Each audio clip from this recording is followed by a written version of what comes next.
नमस्कार, करेन्ट न्यूजमा स्वागत छ। म अमृतराज काफले। आज हामी भूमिगत अवस्थामा रहेका नेत्रविक्रम चन्द विप्लव र अर्धभूमिगत अवस्थामा संगठन विस्तार गरिरहेको विप्लव नेतृत्वको नेपाल कम्युनिस्ट पार्टीले काठमाडौँमा गरेको खुला जनसभा र यो बीचमा यस्ता असन्तुष्ट संगठन र समूहसँग वार्ता गर्न गठित सरकारी वार्ता टोलीको प्रगति केलाउँदैछ। शनिबार नेपाल कम्युनिस्ट पार्टीले पार्टी पुनर्गठन दिवस मनाउने क्रममा काठमाडौँमा खुला जनसभा गर्यो। तर पनि जनसभामा पार्टीका महासचिव नेत्रविक्रम चन्द विप्लव स्वयं भने उपस्थित रहेनन्। भूमिगत अवस्थामै रहेका विप्लव नेतृत्वको नेपाल कम्युनिस्ट पार्टीका नेकपाका केही केन्द्रीय नेता र अरू जनवर्गीय संगठनका नेता कार्यकर्ता उपस्थित जनसभालाई सुरक्षा संयन्त्रले कडा निगरानीमा राखेको थियो। काठमाडौँको प्रदर्शनी मार्गमा भएको जनसभामा नेताहरूले के सम्बोधन गरे, यो जनसभाको आशय र संकेत के हुन सक्छ, यो जनसभामा महासचिव विप्लव स्वयं किन आएनन् त?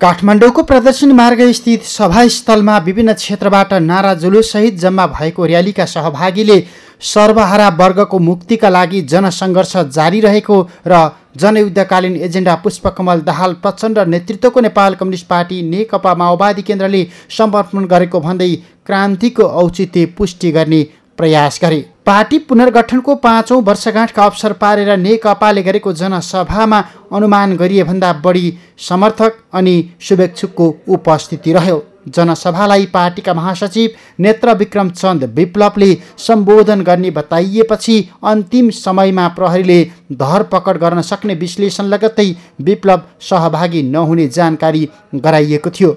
पार्टीका महासचिव समेत रहेका विप्लव अनुपस्थित भएपछि लिखित शुभकामना सन्देश सुनाइएको थियो। जनसभालाई पार्टी प्रवक्ता समेत रहेका स्थायी कमिटी सदस्य खड्गबहादुर विश्वकर्मा, प्रकाण्ड लगायतका नेताले सम्बोधन गरे। प्रकाण्डले सभामा पार्टीको भावी नीति तथा कार्यक्रम प्रस्तुत गरेका थिए। तपाईले हेर्नु भएको छ, हत्या र बलात्कारका केसहरू यति धेरै बढेर गएका छन् कि नेपाली जनता आजित भएको छ। सायद त्यो साउन 10 गतेको केस हो, निर्मला पन्तको हत्या, निर्मला पन्तको बलात्कार। त्यसपछि कयौं घटनाहरू घटेका छन्। तर यो सरकार त्यो अपराधीलाई न पत्ता लगाउन सक्छ न त्यसलाई कारबाही गर्न सक्छ। यस्तै के प्रश्न गर्छ कमरेडहरू भन्दा आदरणीय जनसमुदायहरू, सरकार नै निर्मला पन्तको हत्या र बलात्कारका घटनामा संलग्न छ भन्ने कुरा प्रश्न। सरकारका मान्छेहरू नै, सरकार चलाइराखेका मान्छेका छोराछोरी नै निर्मला पन्तको हत्या र बलात्कारमा संलग्न छन् भन्ने प्रश्न हुन्छ। पुष्पकमल दाहाल प्रचण्ड नेतृत्वको माओवादी केन्द्र र मोहन वैद्य नेतृत्वको माओवादी छाडेर अर्को माओवादी गठन गरेका विप्लवले पछिल्लो समय सशस्त्र क्रान्तिको चेतावनी दिइरहेका छन्। हतियारसहित दोस्रो जनयुद्ध गर्ने सम्मको धम्की दिइरहेका विप्लवलाई राज्यले पनि निगरानीमा राखेको छ। तथापि यो बीचमा 10 वर्षे जनयुद्ध जस्तै विद्रोह सम्भव छैन भनिए पनि धेरै धुम्सात्मक गतिविधि उक्त समूहले गरिसकेको छ। जति बेला मुलुकमा स्थानीय प्रदेश तथा प्रतिनिधि सभा सदस्यको चुनावी प्रक्रिया चलिराखेको थियो, त्यही समयमा विप्लव माओवादीका कार्यकर्ताले देशैभरि बम पड्काए र उम्मेदवारलाई हमला समेत गरे। यसकारण पनि विप्लव माओवादीको जनसभा हुने नहुनेमै अन्तिम समयसम्म अन्यल थियो। तैपनि अहिले प्रचण्ड नेतृत्वको माओवादी केन्द्र र नेकपा एमाले आपसमा एकत्रित भइसकेको अवस्थामा यो एकता प्रक्रियामा फरक मत राख्नेहरू समेत अहिले विप्लव माओवादी निकट पुगिएका छन्, जुन जनसभामा देखिएको छ। यो नेपाल कम्युनिस्ट पार्टीका नेताहरूमाथि दमन गर्ने, पक्ड़ने, थुन्ने, गिरफ्तार दुनिया किसिमको जो हरकतहरू यो सरकारले गर्यो, त्यो हरकतको विरुद्ध दृढतापूर्वक प्रतिरोध सङ्घर्ष गर्ने यो पार्टीका सबै कमरेडहरूप्रति र मुख्य रूपले झुक्दै नझुक्ने यो देशको छोरो कमरेड खड्गबहादुर विश्वकर्मा प्रकाण्डप्रति म माओवादी केन्द्रको तर्फबाट लाल सलाम गर्दछु। आदरणीय जनसमुदाय, प्रचण्डसँग हामी यस कारण छुट्यौं, माओवादी आन्दोलनको विचार, भावना र इतिहास हामीले छोड्न चाहेनौँ। माओवादी आन्दोलनको विचार जसले हामीलाई साम्यवादसम्म डोर्याउनेछ, हिँडाउनेछ, बलिदानको भावना, जनयुद्धको भावना, यो हामी छोड्न सक्ने छैनौँ। उनीहरू छोडेर गए र इतिहासको सम्बन्धमा आदरणीय जनसमुदाय, माओवादी आन्दोलनमा हामी त्यस्ता मान्छेहरू लागेका थियौँ जसको हिजो इतिहास थिएन। कमसे कम मेरो चाहिँ इतिहास थिएन हिजो, अथवा राजनीतिक इतिहास थिएन। राजनीतिक इतिहास नभएका मानिसहरू लागेर हामीले इतिहासको रचना गर्यौँ। नेपालको कम्युनिस्ट आन्दोलनलाई नजिकबाट विश्लेषण गर्नेहरू ठान्छन् संसदीय व्यवस्थाको विरोध गर्नु नै कम्युनिस्ट चरित्र हो। नेपालमा त्यही व्यवस्थामा अभ्यस्त भएका थुप्रै कम्युनिस्ट शक्ति अहिले अस्तित्वमा छन्। त्यही शक्तिबाट वैचारिक आधारमा चोइटिएका नेताहरूकै बीचमा पार्टी एकता हुन सकिराखेको छैन।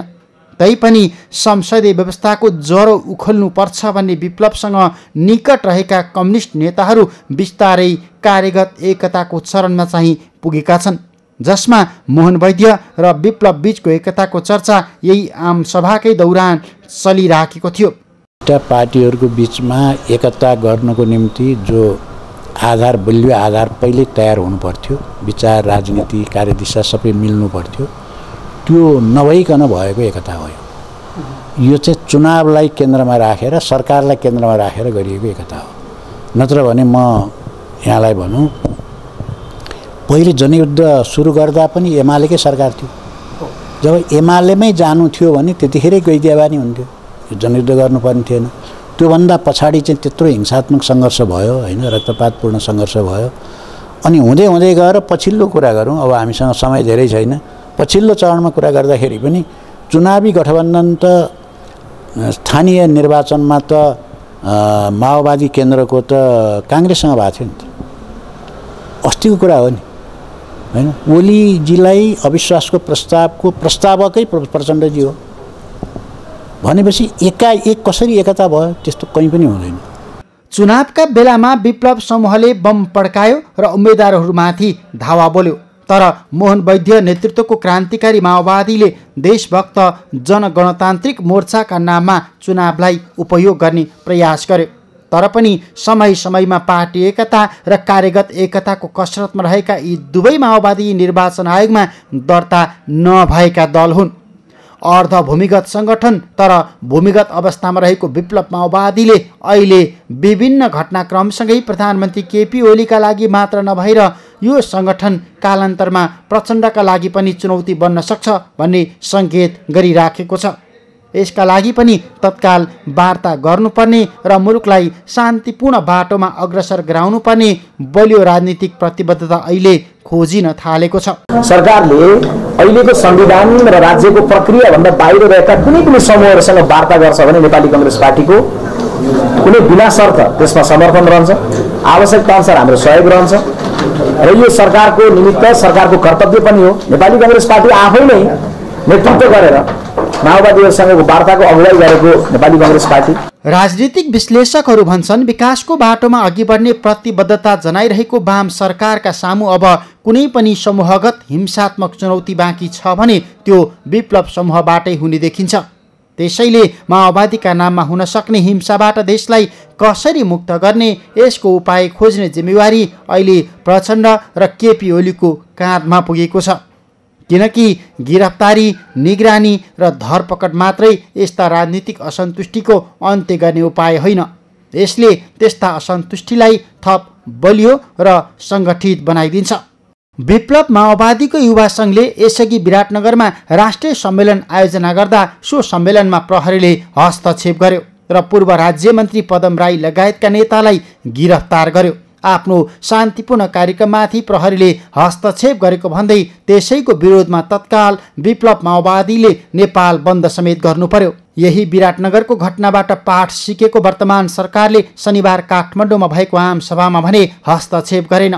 तर पनि विप्लव माओवादीका राजनीतिक गतिविधि र सङ्गठनात्मक क्रियाकलापबारे पर्ख र हेरको अवस्थामा पुगेको सरकारले तत्काल पक्राउ नगर्ने तर वार्ताका लागि औपचारिक पत्राचार गर्दा समेत अटेर गरेमा प्रतिबन्धसम्म लगाउन सक्ने सङ्केत गरिराखेको छ।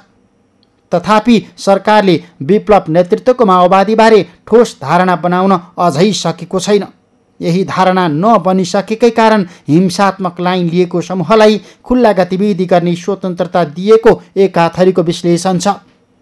यसबाहेक अर्धभूमिगत र भूमिगत विभिन्न समूहसँग वार्ता गर्न गठित सरकारी वार्ता टोलीको म्याद सकिएको छ र उसले पटक पटक वार्ताका निम्ति विप्लवहरूसँग पहल गरिराखेका कारण पनि सरकार अहिले आक्रामक नबनेको अनुमान पनि छ।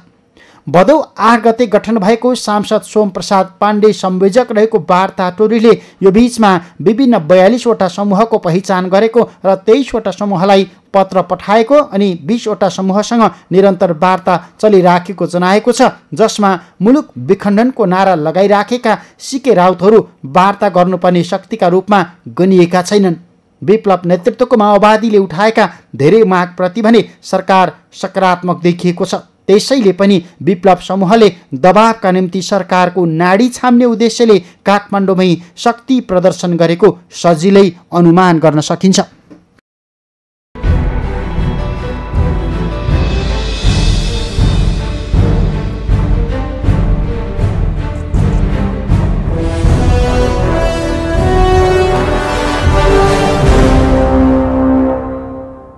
पुष्पकमल दाहाल प्रचण्ड नेतृत्वको माओवादी केन्द्र र मोहन वैद्य नेतृत्वको माओवादी छाडेर अर्कै माओवादी गठन गरेका विप्लवले पछिल्लो समय सशस्त्र क्रान्तिको चेतावनी दिइरहेका छन्। हतियारसहित दोस्रो जनयुद्ध गर्नेसम्मको धम्की दिइरहेका विप्लवलाई राज्यले पनि निगरानीमा राखेको छ। तथापि यो बीचमा 10 वर्ष जनयुद्ध जस्तै विद्रोह सम्भव छैन भनिए पनि धेरै ध्वंसात्मक गतिविधि उक्त समूहले गरेको छ। जतिबेला मुलुकमा स्थानीय प्रदेश तथा प्रतिनिधि सभा सदस्यको चुनावी प्रक्रिया चलिरहेको थियो त्यही समयमा विप्लव माओवादीका कार्यकर्ताले देशैभरि बम पड्काए र उम्मेदवारलाई समेत हमला गरे। यसकारण पनि विप्लव माओवादीको जनसभा हुने नहुनेमै अन्यल थियो।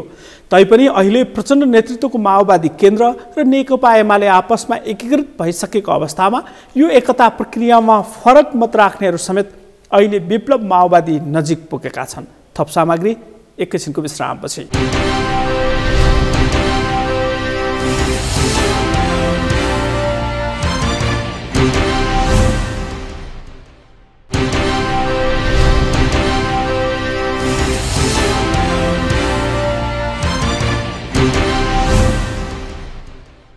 विश्रामपछि करेन्ट न्युजमा फेरि पनि स्वागत छ। आज हामी विप्लव नेतृत्वको माओवादीले काठमाडौँमा गरेको खुला जनसभा र यस पछाडिका राजनीतिक आयामहरू जोडिरहेका छौँ। नेपालको कम्युनिस्ट आन्दोलनलाई नजिकबाट विश्लेषण गर्नेहरू ठान्छन् संसदीय व्यवस्थाको विरोध गर्नु नै कम्युनिस्ट चरित्र हो। नेपालमा यही व्यवस्थामा अभ्यस्त थुप्रै कम्युनिस्ट शक्ति अहिले राजनीतिक अस्तित्वमा छन्। त्यही शक्तिबाट वैचारिक आधारमा चुइटिएका नेताहरूका बीचमा समेत पार्टीगत एकता हुन सकेको छैन। तैपनि संसदीय व्यवस्थाको जरो उखेल्नुपर्छ भन्ने विप्लवसँग निकट रहेका कम्युनिस्ट नेताहरू बिस्तारै कार्यगत एकताको चरणमा पुगेका छन्, जसमा मोहन वैद्य र विप्लव बीचको एकताको चर्चा यही आम सभाकै दौरान चलिरहेको थियो। यो अवस्थामा सरकारले यस्ता भूमिगत तथा अर्धभूमिगत समूहको असन्तुष्टि सम्बोधनका लागि के गरिरहेको छ त?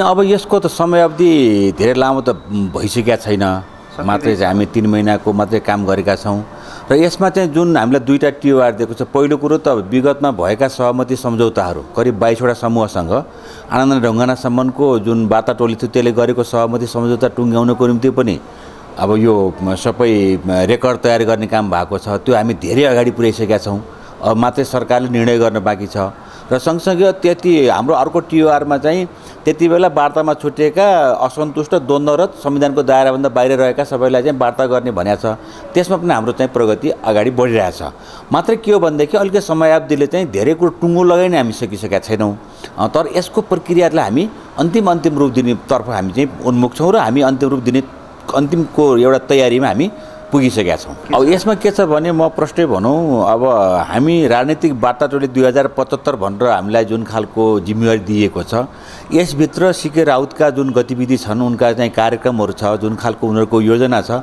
त्यो चाहिँ राजनीतिक रूपमा हामीले नदेखेको हुँदाखेरि उनीहरूसँग वार्ता गर्ने हामीले एजेन्डा बनाएका छैनौँ तर अब बाँकी रह्यो अब नेपाल कम्युनिस्ट पार्टी विप्लव समूहको विषयमा अब हामी उहाँहरूसँग अनौपचारिक छलफल गरेका छौँ उहाँहरूले पनि आफ्नो बैठकहरूमा छलफल गरेर कतिपय कुराहरू टुङ्गोमा पुगेको हामीले थाहा पाएका छौँ त्यसकारण चाहिँ अब मलाई लाग्छ उहाँहरू वार्तामा आउनुहुन्छ र वार्ताको निम्ति उहाँहरू सकारात्मक देखिनु भएको अरू त्यस्तो खालको चाहिँ केही मधेसवादी दलहरू हिजो वार्तामा छुटेका छन् तिनीहरूसँग पनि हाम्रो छलफल भएको छ जस्तो गोही समूहको एउटा पक्ष हामीसँग आएको छ यसै गरी अरू पनि विवेक समूह भन्ने अर्को छ त्यो पनि आएको छ यसै गरी अरू समूह पनि हामीसँग वार्ताको निम्ति हिजो वार्ता नभएर छुटेका पनि आएका छन्